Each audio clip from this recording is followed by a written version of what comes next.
রান্না করেছো মনে হচ্ছে টেবিলটা ভেঙে যাবে। আরে বাবা, এই খাবারের ভারী টেবিল ভাঙবে কেন?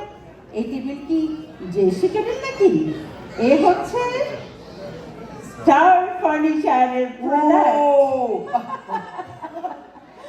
আগে বলবা তো না, এটা তো স্টার ফার্নিচারের ফার্নিচার, এটা তো ভাঙবে না।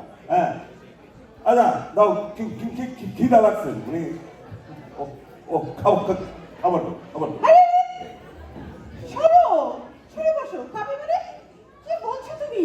মানে কি আমি কি এগুলো সাজিয়েছি খাওয়ার জন্য নাকি?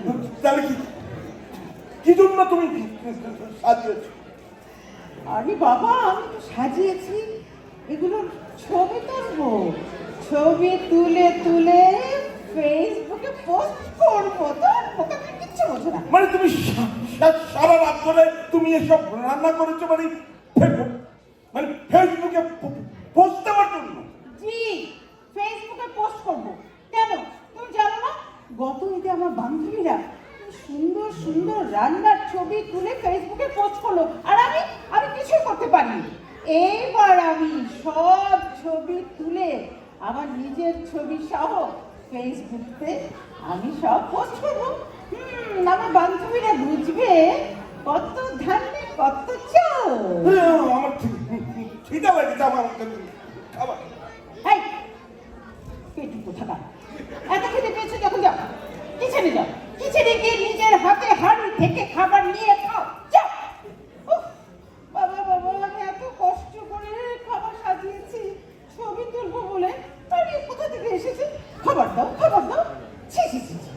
মানে এই সরি, এই হচ্ছে আমাদের আজকের সমাজ, আমাদের প্রযুক্তির সমাজ, আমাদের ফেসবুকের সমাজ। আমরা রান্না করি খাবারের জন্য নয়, ছবি পোস্ট দেওয়ার জন্য। আমরা ভালোবাসি ভালোবাসার জন্য নয়, ফেসবুকে দেওয়ার জন্য। আমরা আনন্দ করি ফেসবুকে দেওয়ার জন্য। কেন যেন আমরা আমাদের মাঝ থেকে হারিয়ে যাচ্ছি, এটা আমাদের ভাবতে হবে। আমি তো ভালোবাসতে চাই এখানে। ঠিক, আমিও শরীফের সাথে একমত। সত্যি তো, ভেবে দেখুন না, আপনি কোনো একটা গানের অনুষ্ঠানে গেছেন, খুব একজন ভালো সঙ্গীত শিল্পী গান করছে, আমরা কিন্তু তার গানটা মোটেও শুনি না। আমরা কি করি, অনুষ্ঠানে গিয়েই আমরা ব্যস্ত হয়ে যাই নিজেদের ছবি তুলতে, সেলফি তুলতে, সবার সাথে ছবি। অথচ হয়তো মঞ্চে একজন গুণী শিল্পী গান পরিবেশন করছেন, অথবা একজন নৃত্যশিল্পী নাচ পরিবেশন করছেন, আমরা তার নাচটাকে উপেক্ষা করে আমরা নিজেদের মধ্যে ছবি তোলা, গল্প করি, অন্যদিকে ব্যস্ত হয়ে যাই।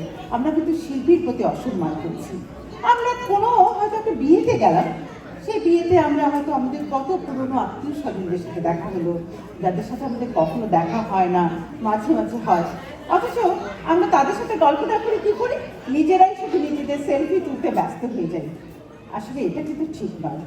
আমাদের উচিত আমাদের কোনো একজন শিল্পীকে সম্মান জানানো, তার গানটি মনোযোগ দিয়ে শোনা, তার নাচটি উপভোগ করা, বা কোনো বিয়ে বাড়ি, আত্মীয় স্বজন, জন্মদিনের পার্টি বা গেট টুগেদার, সেখানে সবার সাথে আমাদের কথা বলা উচিত, সবার খোঁজ খবর নেওয়া উচিত, কুশল বিনিময় করা উচিত। তারপর না হয় আমরা ছবি তুলব। ছবি তুলতে কোনো দোষ নেই, ছবি ফেসবুকে পোস্ট করতেও দোষ নেই, কারণ প্রযুক্তি আমাদের অনেক কিছু দিয়েছে, আবার অনেক কিছু কেড়েও নিয়েছে। ধন্যবাদ।